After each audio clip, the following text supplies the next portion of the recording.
Amen. Alléluia. Que Dieu soit béni ce matin. Alléluia.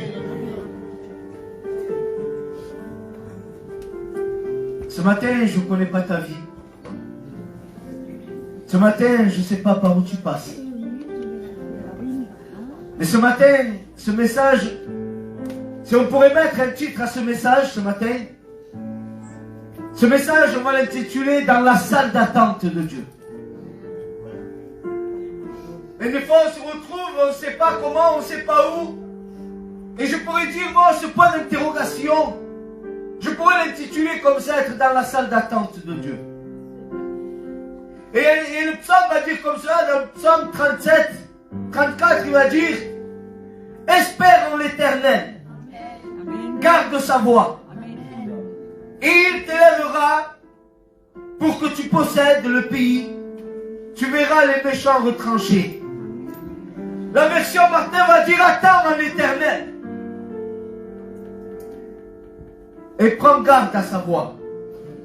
Il y a une autre version qui va dire, la version Osterwald va dire, attends-toi à l'Éternel et observe sa voix. Et je regardais un peu les versions, de quelle manière ça peut être interprété de plusieurs manières. Il va avoir celle-là aussi que j'aime bien. Il va dire comme cela, il va dire, confie-toi en l'Éternel et pratique le bien. Amen. Vous savez, d'attendre, d'observer, bien des fois on s'attend à l'Éternel, bien des fois on attend, et aussi le mot attendre veut dire aussi se confier. Bien des fois, frères et sœurs, on passe par un moment où on ne comprend pas. On passe par des moments difficiles, par des moments de difficulté. Mais il faut essayer d'attendre et se confier en l'Éternel. Est-ce que ce matin tu veux te confier en l'Éternel? Est-ce que ce matin tu veux t'attendre à l'Éternel? Alléluia. Le dictionnaire va nous dire que attendre, c'est être dans un endroit jusqu'à ce que quelqu'un vienne. Ou excusez-moi, je n'avais pas trop exprimé. Ou jusqu'à ce que se passe quelque chose. On va pas faire de grandes études. Hein? Attendre quelque chose. Jusqu'à temps qu'il se passe quelque chose. Être dans un endroit. Jusqu'à temps qu'il se passe quelque chose. Alléluia. Et bien des fois, le premier défaut de l'homme, le premier défaut de l'humain, vous savez c'est quoi? C'est l'impatience. Un homme refuse d'attendre. Un homme, c'est contre lui. Vous savez, avant que je n'avais pas le permis, je n'aimais pas attendre les bus. On n'aimait pas attendre les bus ou je ne sais pas s'il y en a ici qui aiment attendre au docteur. Lève-toi et dis, bon, moi j'aime attendre dans une salle de docteur. C'est pas vrai. Celui que ce matin pourrait dire ça, oui, moi j'aime attendre dans une salle de docteur, on aurait une opinion un peu floue de toi. On dira, ce monsieur il a un problème. Parce qu'il aime attendre. Et c'est vrai, ce matin, les frères et sœurs, on ne se cache pas. C'est le défaut de l'homme, on ne sait pas attendre. Mais la Bible nous enseigne d'attendre. D'attendre. Vous savez, bien des fois, c'est que ce qui nous fait un peu dévier de la faveur de Dieu, c'est qu'on ne sait pas attendre. Ce qui nous fait dévier de ce que Dieu veut, c'est parce qu'on ne sait pas attendre. Mais la parole nous dit, attends-toi et confie-toi en l'Éternel. Parce qu'il est notre refuge. Il est notre sécurité. Je ne sais pas par lequel moment de trouble que tu passes dans ta vie. Je ne sais pas quelle est l'histoire de ta vie. Bien des fois, on passe par un moment où on ne comprend pas. Qui s'est déjà posé la question de dire, Seigneur, pourquoi? Moi, je me la pose tous les jours. Tous les jours, je me pose cette question. Pourquoi? Pourquoi je passe par là? Pourquoi je fais ça? Pourquoi, Seigneur? Mais pourquoi? Tous les jours, il y a un point d'interrogation dans notre vie. Mais bien des fois, le Seigneur ne nous demande pas de comprendre. Des fois, le Seigneur nous dit, attends. Je ne t'ai pas oublié. Je sais par où tu passes. Je connais tes difficultés. Je connais tes problèmes. Je connais les adversaires qu'il y a contre toi. Oui, je les connais. Je connais les obstacles qu'il y a dans ta vie. Parce que mes yeux sont comme des yeux de flamme. Simplement m'attends. Attends ce matin, attends-toi à Dieu. Je te le dis de la part de Dieu ce matin, attends-toi à lui. Confie-toi en lui. Il y a des fois on manque de confiance en Dieu. Alors on commence à prendre des chemins charnels. Des chemins qui ne sont pas dans la volonté de Dieu. Qu'est-ce qu'est la volonté de Dieu ce matin? On peut se demander, c'est une question que tout chrétien se demande. Quelle est la volonté de Dieu? Vous voulez que je vous dise quelle est la volonté de Dieu? C'est de l'obéir. Mais des fois on cherche, nous, quelle est ta volonté? On veut que quel chemin est ouvert dans le ciel. On veut voir des choses de fou. Et la volonté de Dieu, elle est simple, c'est de lui obéir. Pourquoi tu n'obéis pas à Dieu? Je ne sais pas, frères et sœurs, je me laisse diriger ce matin. Ce matin, on ne va pas se faire diriger par des notes, mais lui qui a le dernier mot, c'est le Saint-Esprit. Parce que le Saint-Esprit est vivant. Dieu est vivant ce matin. Et Dieu veut parler à ta vie. Combien ça fait de temps que tu n'obéis plus à Dieu? Et tu te demandes pourquoi? Combien ça fait de temps que tu ne te confies plus à Dieu? Et derrière tu te demandes pourquoi?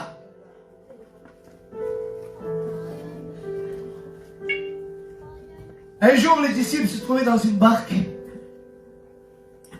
Et ces disciples-là, ils avaient tout pour réussir.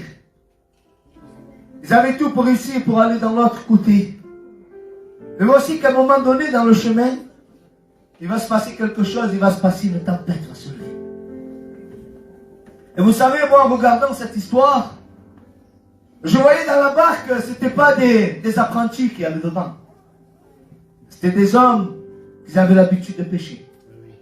C'était des hommes qui connaissaient je ne suis jamais allé, moi, là-bas à Jérusalem, mais le lac, là, le grand lac qu'il y a, ben, ces hommes le connaissaient par cœur. Tous les matins, ils se levaient, ils allaient travailler là. Moi, aujourd'hui, j'ai une place dans mon métier. Je suis chef boucher. Et j'arrive dans mon atelier, je connais mon atelier par cœur. Je connais mes couteaux, c'est mes couteaux. Je connais la viande que je reçois parce que c'est moi qui la commande. Je connais les agneaux que je vais commander, je sais qu'il va y en avoir 4 ou 5 parce que c'est moi qui les a commandés. Et ces disciples-là connaissaient le lac de Galilée par cœur. Parce qu'ils avaient l'habitude de venir pêcher tous les jours, sinon. C'était leur lieu de travail. Mais voici qu'il va se passer quelque chose, la tempête va se lever.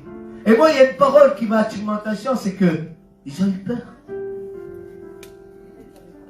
Ils ont eu peur, pourtant, j'imagine bien que plusieurs fois, il y avait à avoir des tempêtes, plusieurs fois, il y a eu des difficultés, mais là, ils ont eu peur. Vous savez pourquoi? Parce qu'ils ont oublié l'essentiel, ça a été Jésus. Amen. Des fois, on passe par des difficultés, mais là, en ce moment, tu as peur.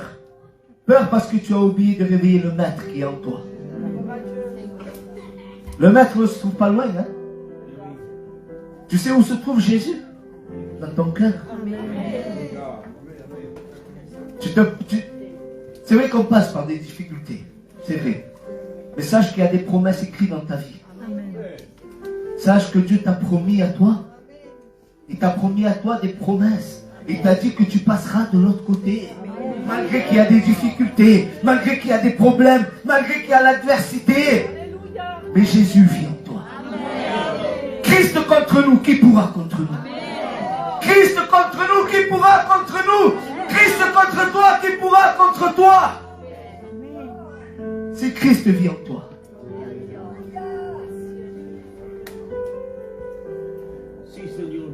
Attends-toi à l'Éternel et observe sa voie. La signification biblique veut dire attendre le moment opportun de Dieu.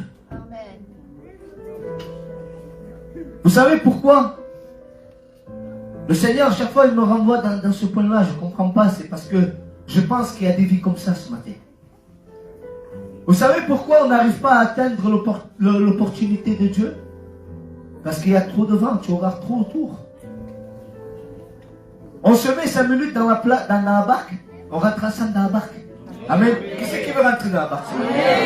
On rentre tous. Bah, il faut une Titanic là, mais bon. On rentre tous dans la barque. Et on va se mettre à leur place. Il y a un danger. Il y a de l'eau. Où vas-tu regarder? Où vas-tu regarder ce matin? Où vas-tu regarder? Les disciples peut-être regardaient aux alentours, mais où c'est qu'on va trouver une voie de sortie? Où c'est qu'on va retrouver une voie de sortie au problème? Où c'est qu'on va trouver une voie de sortie à la difficulté? Il n'y avait pas de voie de sortie. La seule voie de sortie se trouvait dans la barque.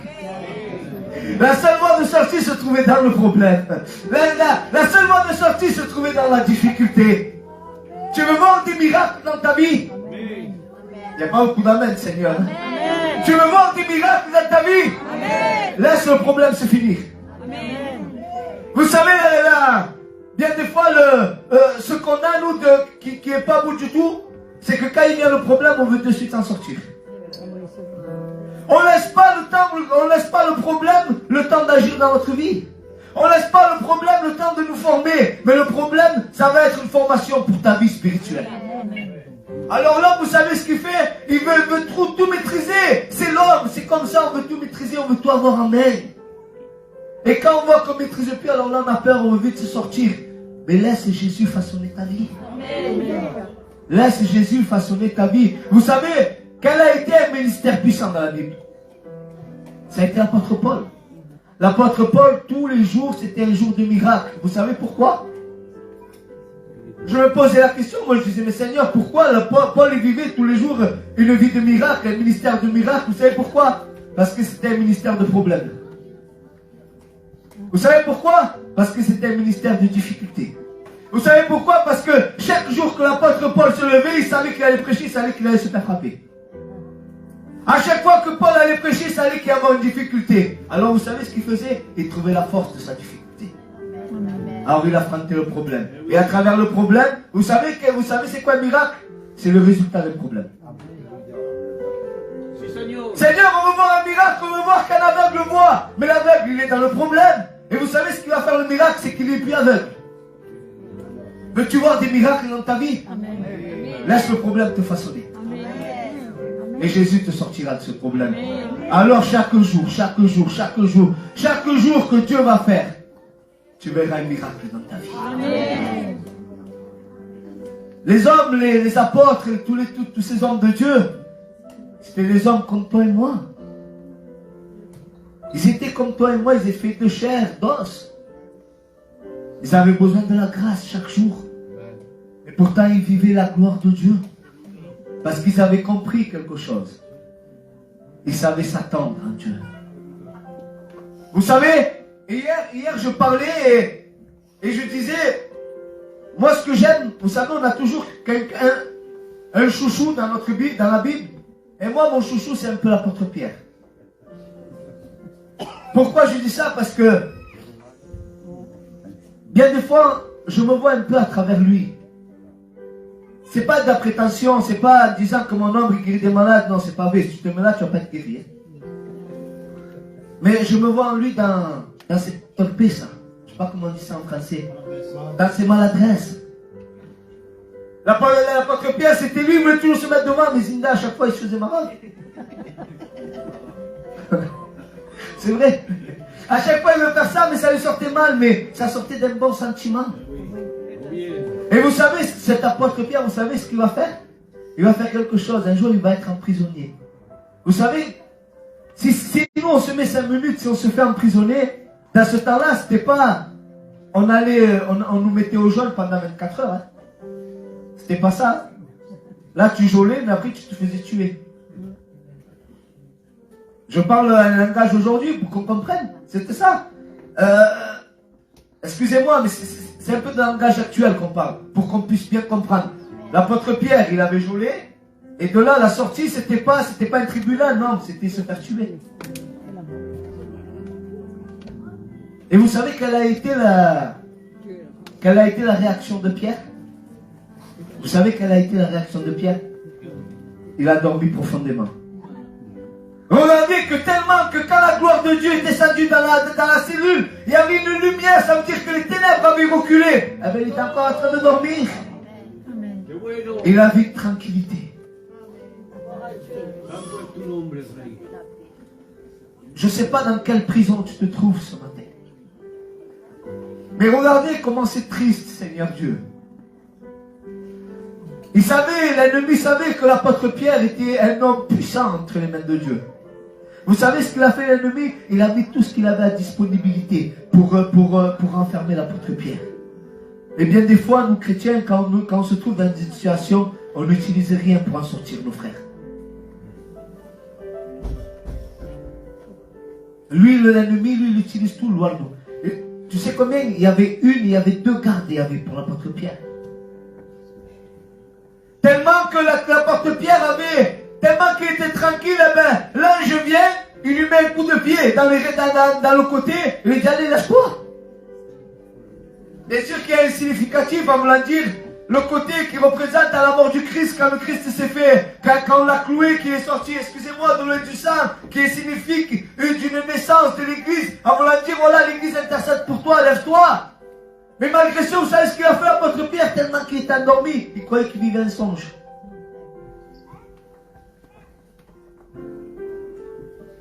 Bien des fois, comme je le disais, frères et sœurs, on se retrouve dans une prison, on se retrouve enchaîné, et bien des fois on ne réagit pas comme Pierre.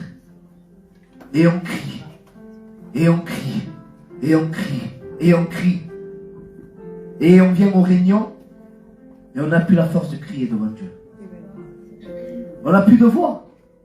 Des fois quand je prêche, moi tellement que je crie, j'ai plus de voix. C'est rare quand je prends un micro, quand je prêche, j'aime bien parler comme ça. Mais alors des fois j'ai plus de voix et j'arrive plus à prêcher. Et c'est un peu pareil. Des fois on se trouve dans un problème que ce problème épuise toutes nos forces. Ce problème t'épuise. Et tu arrives à la réunion comment? Fatigué, chargé, découragé. Et tu n'as plus de force pour crier à Dieu. Mais ce matin, laisse-moi te dire que Dieu voit par où tu passes. Je ne veux pas rentrer dans mes points. Je ne veux pas vous amener quelque chose qui vient de l'homme. Une de mes prières centrales de mon ministère, je demande à Dieu chaque jour. Je dis Seigneur, que ma chair se taise. Que ma chair se taise. Que ma chair se taise. Vous savez, c'est un dimanche matin et bien des fois, nous les dimanches matins, on va amener une belle prédication. C'est pas de l'orgueil, mais c'est parce qu'on aime Dieu. Alors on va amener le meilleur pour Dieu. Alors on va amener l'excellence pour Dieu. Alors encore plus le dimanche matin, quand on est honoré de faire le culte. Mais bien des fois, Jésus n'a pas besoin de dire de longs mots. Vous savez, devant un problème, devant Lazare, Jésus a dit sors. Devant une difficulté, Jésus a dit sois guéri. Amen. Et il n'a pas fallu une grande prédication. La prédication de Pierre qu'elle a reçue au Saint-Esprit, si on pourrait la lire et la chronométrer, elle a duré 5 minutes. Le résultat, combien d'âmes? 3000 âmes. Alors ce soir, nous allons incliner nos fronts. Avec tout le respect que je te dois. Je ne veux pas aller plus loin ce matin. J'ai des notes, regardez, j'ai 5 pages. C'est une prédication d'1 heure au moins. Et ce matin, à moi, ça ne m'intéresse pas de parler pendant 1 heure. Ça ne m'intéresse pas. Pour qu'à la sortie, on me dit, qu'est-ce que tu as retenu de la prédication? Je ne sais pas, il a prêché 1 heure. Et la prochaine fois que je viens, tu vas faire, maman, j'ai été chrétien aussi. Je sais c'est quoi. Moi, ce que je veux ce matin, c'est que tu comprennes le mot de Dieu. Si on peut faire un résumé ce matin, le message était très très très simple, que même un enfant peut le comprendre. Tu te trouves dans une difficulté. Tu te trouves emprisonné dans cette difficulté. Et tu n'arrives plus à en sortir. Et tu veux chercher la voie de sortie à gauche, à droite, et tu ne la trouves pas. Mais laisse-moi te dire que ce matin, la sortie se trouve dans ton cœur. Il ne reste pas insensible à ton cri. La parole nous dit, j'ai crié en l'Éternel. La parole nous dit qu'il a écouté. Mais laisse-moi te dire que Dieu n'écoute pas seulement, mais son bras m'a relevé. Ça veut dire que Dieu écoute et il agit aussi. Alors ce matin, avec la permission de Louardo, il m'a dit, je me sens libre, je peux me sentir libre avec vous. Vous savez, nos frères de couleur dans les pays là-bas, ils disent, est-ce que je peux me sentir libre? Vous savez ce qu'il répond le peuple? Dis-nous tout. Alors est-ce que ce matin, je peux me sentir libre? Alléluia.